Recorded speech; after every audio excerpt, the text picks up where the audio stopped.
Hello? Test, test, test. Can you hear me? Yes, again. Can you hear me? I think so. Well, awesome. Thank you very much for taking time to do this interview. Yeah, thank you for having me. It's great to be able to talk to you, and it's great to see all the great things that are happening right now with Steaksauce, Mustache, and just like all the cool things that have been happening this year. I mean, you got a new album. You were able to do a great American tour. I mean, there's a lot of cool stuff that's been going on this year. It has been pretty wild. The thing I always say is Brett, our guitarist, him and I started this band. We just met on Craigslist, and I fully expected us to maybe do like a couple of local shows, maybe a show like a couple hours away, and then, not really do anything beyond that. But the amount of opportunities that we've gotten in the past couple of years have been insane. So we're very grateful. Oh, it's so great to hear that. And, in thinking of that as well, too, I mean, obviously a couple weeks off from the tour. I mean, what was it like to be able to go on a tour like that this time around? It was unexpected. We knew that Okkily Dokkily were pretty awesome, but we had no idea that, over half the shows would be sold out. Most of the tours that we've ever done have been with friends of ours, like people that we played single shows with, and we were just like, "Oh, you guys are cool. Let's do a tour together." So the first time we ever met Okkily Dokkily was on the first day of the tour, and we were like, are these guys gonna like us? Are they gonna hate our music? Are they gonna hate us as people?" Like we were going into it not knowing what was gonna happen, but it worked out. They're super cool dudes, and the shows were absolutely bonkers. Yeah, I remember seeing some videos on social media of you guys being on stage, and it just looked like crowd absolutely loved you guys. That's what I got from it. Hopefully that's true. It's kind of hard being behind the drum set the whole time. There's a lot of stuff that Brett or Joey will talk about that I completely miss because I'm just in the zone back there. But I mean, it seems like we were pretty well received. So that's all we're trying to do is give people a good time. And it's awesome to see that as well too. I mean, obviously, like whether you're doing local shows, whether you're able to tour America, the different size venues and stages and everything like that, it's great to see that you guys are able to adapt to those situations. I mean, obviously, being behind the kits, there's you got to be able to focus on the drums. You got to make sure that the music is going to be staying on tempo, all of that good stuff. But the fact that you can see like an endless crowd of people in front of you, like at a Okkily Dokkily show, or when you're doing a local show and you can just see the back of the venue and just like everyone just raging. I mean, all those experiences, while different, they can be so much fun. Oh yeah, it was an absolute blast. That's a like we did about a little over 3 weeks, and the size discrepancies in the venues was absolutely crazy. Like we played a show in, I think it was Fort Wayne, and it maybe held packed 100 people, and then we would go to St. Louis, and that was like a, I don't know, 1,500 person venue or whatever. Um, it's just every day we went into it not having any idea what we were going to get, but it made it fun. It made it interesting. Definitely every day. Were you able to get decent sound checks when you're in those kinds of situations? For the most part, there were a couple of shows where it was just whatever happened. Somebody was running late or whatever, and there was an opener, and we didn't get to do a sound check. But for the most part, we got a pretty solid sound check in every night. Cool. That's great to hear. And yeah, again, it's just like with the style of music that you guys do and how much fun it really is. I mean, having you guys open for a band like Okkily Dokkily, it just feels like a perfect match. Like you wouldn't necessarily think of it, but once it comes together and this actually came together, it just makes total perfect sense. Yeah, I mean, back in the day, everybody would send us Okkily Dokkily videos, and they would be like, "You guys have to play with this band," and we were like, "I don't know, we're definitely like not a Simpsons band, so I don't know if that would really work." But yeah, just everybody that goes to an Okkily Dokkily show is there to have a good time, and that's what our band is all about, is just having a good time. So it definitely did work out better than we anticipated. Oh, for sure. And, along with that as well, about having a great time. I mean, it's great to see the great time that I had. And so many people have checking out the new album, All Juice, No Noise, coming back out on the 13th. I mean, I've gotten the chance to be able to check this out for quite a while. And it really feels like you guys just continuously grow, and it feels like this is your guys' best work to date, and what an album to be able to go out on tour and promote. Yeah, it's been a long process. There were a lot of very frustrating days attempting to write new songs. Um, just me and Brett getting real angry at each other and frustrated and being like, "We're done writing." And then, over the course of I don't know a year and a half of that happening, we finally just made an album. I don't know. Yeah, it's amazing how that can happen. I mean, there's so many trials and tribulations to being in a band, but I'm glad that you guys were able to get like through those hard times and be able to come up with such a great album like this. It just seems like a blur. Like when I look back on the writing process, I remember Brett showing me like random riffs here and there, and I would like play some drums to it. But when we would try to think about like how did we actually write this song, it just feels like a blur to me. Like it just kind of happened organically over the course of you know several months. But yeah, I'm super happy with it. I think it's our best album. Hopefully, other people think that also. Um, I don't know. Well, I've been seeing a lot of great reception for the album. I mean, with the singles you guys released when the full album came out, I mean, I've been seeing so many great positive things about this, and I'm just happy to see that. Yeah, we kind of I don't know. It was a difficult decision to make for us, but we decided to do like our most rockin' song. We're known as kind of chaotic mathcore band, but we were like, dude, let's just come out showing people that we're trying something different. So we released our most just straightforward rock song on the album as the first single, and I think people were like, "Oh yeah, this is cool, but it's not what I was expecting." And then we did something a little bit heavier for the second one, and I think people were like, "Okay, I kind of see what they're doing now." So I think it took people a little bit to kind of get used to it, but I mean, we're just trying to write rockin' songs that people like. That's all we're trying to do. Yeah, and it really shows that while you're doing that, I mean, you're not afraid to try different areas and genres that you don't yeah, like people didn't necessarily know you from the beginning, but when you are able to release a rock and song like that, and you're able to uh, potentially fish out for a new audience and then show them what you're all about with the second single like that, I mean, it can shows how diverse the band can really be and what could happen in the future. Yeah, that's what we're trying to do. I mean, just in my drumming personally, I pretty much just throw on some like pop or hip hop songs and kind of play along to those. And I know Brett is super into just kind of more rock and stuff these days. So it's like we're up for anything as long as we think it sounds cool. We're gonna write it. That's what it really comes down to. I mean, we're not afraid to try any new genre as long as we think it sounds cool and we want to, see how people react to it live. We're down.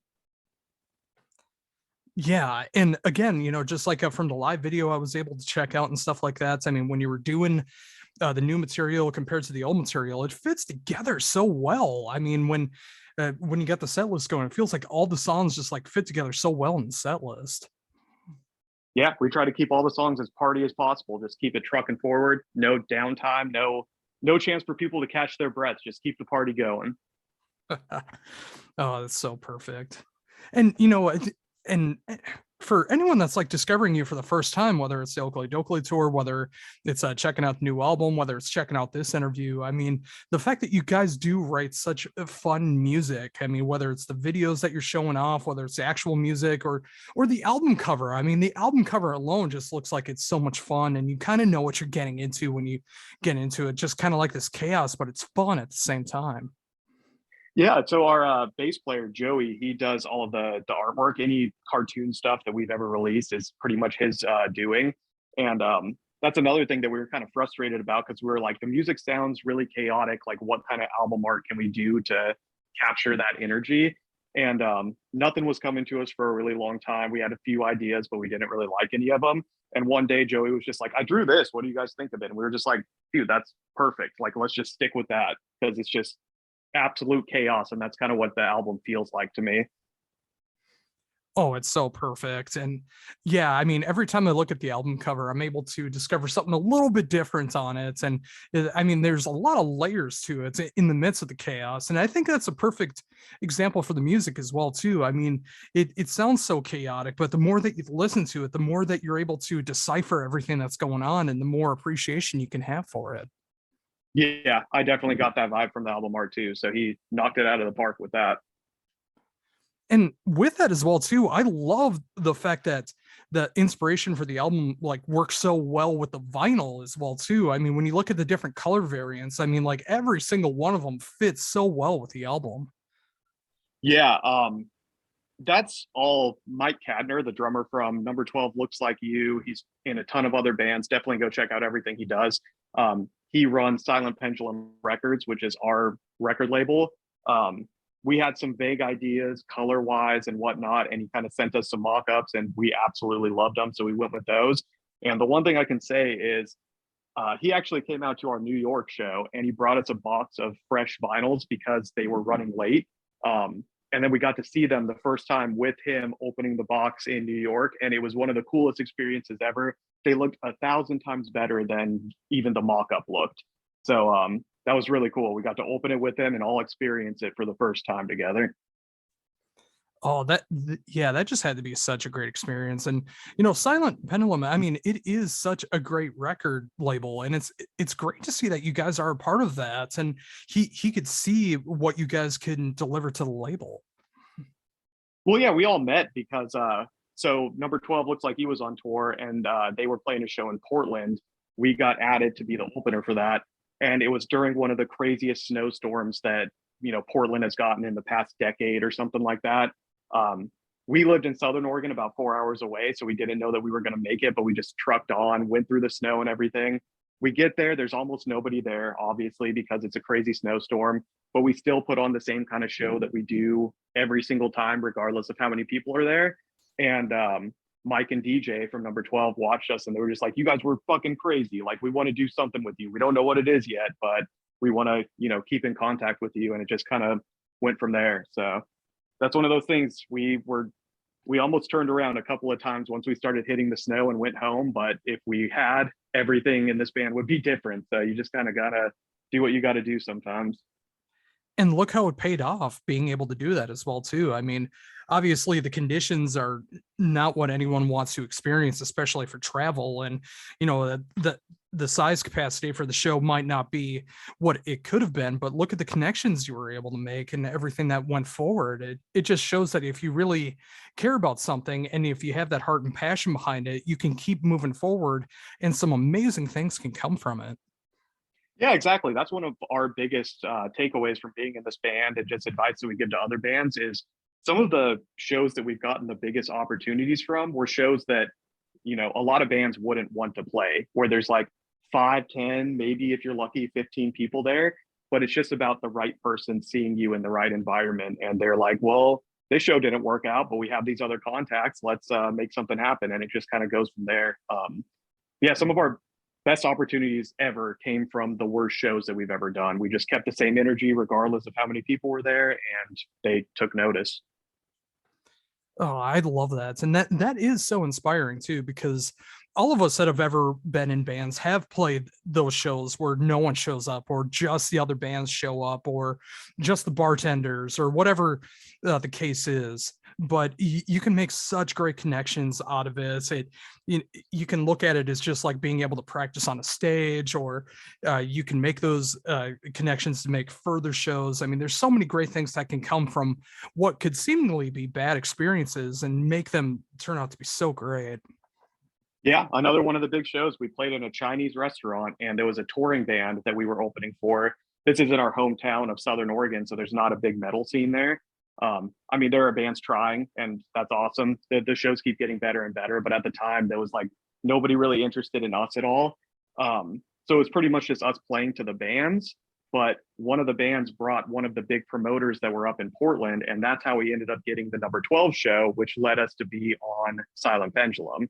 So it's this snowball effect of like, we could have not played that show and not played in front of, literally just the other band, but then none of the opportunities would have came up. Yeah, again, it's so crazy how that can work out. And especially when you guys just got off a great tour a few weeks ago, and you're able to see like so many different sides of America, and you're able to see like what the different scenes are like. And I've always known Portland to be able to have some metal bands out there, but the fact that it is growing now and it is getting stronger, I'm so glad to hear that too, because I know it can go through waves up there. Yeah, I mean, it's a lot of it because we're from Medford, Oregon, which is about 4 hours south from Portland, and it's like you would think that that would be the perfect spot because it's right in between Portland and like Sacramento or San Francisco. But it's just every venue that opens, they just don't get a lot of traction. But it definitely seems like now there's a lot more people that are like super stoked on it. It's been a slow grind for like 10 years and it's starting to kind of pop off. But yeah, shout out to anybody back in Medford just trying to hold the scene down. We probably wouldn't be doing what we're doing now if it wasn't for them. So what was that like for you? I mean, obviously with knowing Oregon and everything that goes into the music scenes that are up there. I mean, when you were playing like these shows with Okkily Dokkily, I mean, what was it like to be able to like interact with the crowds and being able to see the different kinds of music that's been going on from town to town? I don't know. It's weird. Like half of the crowds, because we kind of do some silly stuff on stage. We're kind of like eccentric, fun, whatever. Some of the crowds pick up on it immediately and they're just on board right from the get-go. There are definitely some other crowds where they're just like, I don't know if I like this, but it seems fun. And it takes them about halfway through the show to kind of start getting into it. Um, I mean, I don't know what that says about any of the city's individual scenes. I think it's just more like, whether we're connecting with people or not. But I think just about every show, by the end of it, we kind of got people on board with us. And that's got to be such a rewarding thing. I mean, it's obviously a great thing when you're able to go out on a tour or you're able to release a new album, or if you got the right PR being able to help promote your music and hit a new audience that way. But when you're able to win someone over just because of your live show and the music that you present from someone who's never heard of you before but then becomes a fan, I gotta imagine how great of a feeling that is. Oh yeah, it's by far the best thing ever. We could release singles all day, but there's nothing like actually performing the songs in front of a live crowd. Like even if the crowd isn't super into you, just having any kind of energy there and people watching you, um, you know, it doesn't even compare to just releasing a song on Spotify. Even though you have to do that to kind of keep your name in the game, it's just a whole different experience. Oh yeah, I can only imagine. And especially with the state of the world that we've been living in the last few years too. I mean, the fact that you know we've went from not being able to have any shows to seeing a band like you guys being able to go on tour with Okkily Dokkily. It's great to see that the love for live music is still there, and you guys are able to get these great opportunities. And I'm very excited to see what's going to be happening in the future when it comes to that, especially with the new album out and all these opportunities that could happen. Yeah, I mean, during COVID, I think every band kind of felt this way at one point or another, but we were just kind of like, are we ever going to play a show again? We were kind of trying to mentally prepare ourselves to not ever play a live show again, I think. And yeah, the first one that we did was back home in Medford. It was one of the best shows I've ever played in Medford, like by far. It was insane. And it just kind of went from there. It's crazy. Any band that stuck through COVID and kept doing their thing and are playing shows now, I got a lot of respect for, because it would be real easy in that situation to just be like, no, we're done with this. Oh, definitely. And there are a lot of bands that did fall because of the pandemic. And I'm glad to see that you guys were not one of them and you were able to carry on. And again, just like with 2022 and all the great things that have already happened in the first half of this year and everything that can happen in the future. I mean, is there anything that is coming up in the future, like any shows or anything like that coming up? We're kind of, I don't know, we're weighing our options right now. We want to start looking for a new booking agency. So that's kind of what we're doing right now. And just in the meantime, we're kind of starting to mess around with some new riffs for whatever the next album or EP or whatever we do will be. So we have some ideas floating around for that. But the main goal is to tour as much as we can. We just want to find the right people and the right bands to kind of do it with. Oh, absolutely. And it can't be understated how important that is too. I mean, when you have the right booking agent, when you have the right tour manager, when you're touring with the right bands, the right people to be able to make everything come together, when you have the right people behind it, it can make that touring experience so much better. And when you have the wrong people, it can just make it pure hell. Yeah, I mean, we've gotten really lucky that we haven't really had the wrong people. Like I said, a lot of the bands that we toured with before, a couple of names that come to mind are Foes back home in Oregon and Heated in California. They actually just released a split EP, so everybody should go check that out. But we've been very lucky that we've always surrounded ourselves by bands that we enjoy, both their music and as, you know, personalities. So no bad experiences really yet. Oh, that's fantastic to hear. And, you know, until those opportunities come up and the booking agents and upcoming shows and tours and whatever happens in the future, I'm glad to see that the inspiration is still rolling with you guys musically, and you guys are coming up with new ideas. I'm very excited to see what could come from that. Yeah, it's kind of the same thing that I was saying with the last one. It's like there are definitely moments of frustration, but you just kind of have to work past those, and eventually something good will come from it. Yeah, it's so true. I mean, if you can take all that frustration and you're able to make all juice, no noise, I'm uh, I think the next album, you know, just like any frustration that comes from that, and of course, positive things that come from that as well too. I mean, obviously, when you're able to come up with the right music, that's going to help out so much when it comes to that. But yeah, I mean, if this is what you guys are doing right now in 2022 with this album, I know the new material once that happens eventually, it's just going to be incredible stuff. Yeah, I'm always stoked. Brett always comes up with some cool riffs out of nowhere and that I'm never expecting. So it's always fun just seeing what he presents to the band and seeing how we can work with it. Oh, for sure. And yeah, I mean, again, from like a newer fan like myself, all the people that you were able to win over on the Okkily Dokkily tour, the local shows you guys have done, I mean, everything that's happened. I mean, it's just great to see the popularity of this band rise. And I just know that's going to continue in the future. And just being able to talk to you now about like everything that's been going on. I mean, with you guys being on such a great label, being able to put out an incredible album like this, I mean, I'm just happy to see where you guys are at right now. And it's been a great time being able to talk to you about all of it. Yeah, thank you. We That's all we try to do is just provide people with a good time, whether they enjoy our album or they come out to our show and get to act like a, I don't know, elementary schooler for a little bit while we throw balloons at them. That's all we want to do is just make people have a good time and make them forget about their problems for whatever, a half an hour. Oh, it's so perfect. Well, again, thank you so much for taking the time to do this. And of course, Steaksauce Mustache, All Juice, No Noise, available now through Silent Pendulum Records. I really thoroughly enjoy this album, and it's been a great time being able to talk to you and just hear all these different stories that you've been going on, you know, the ups and downs of band life and everything that can come from it. Before we wrap up, is there anything else you'd like to mention that I hadn't brought up yet? Um, I I think you covered it better than I even could have. New album came out on the 13th. It's streaming on all services. We have steaksauce.mustache.com. We're on every social media. I'm personally only on Instagram, so you could look me up on there if you want. If you like, I don't know, drummers that play in their underwear. Um, but yeah, Silent Pendulum Records. Shout out to them. Shout out to Michael Cadner. Shout out to Taylor, our singer, Brett, our guitarist, and Joey, our bass player. And I think that's about it. Oh, and Okkily Dokkily, of course, because that was the best tour we've ever done. So shout out to them.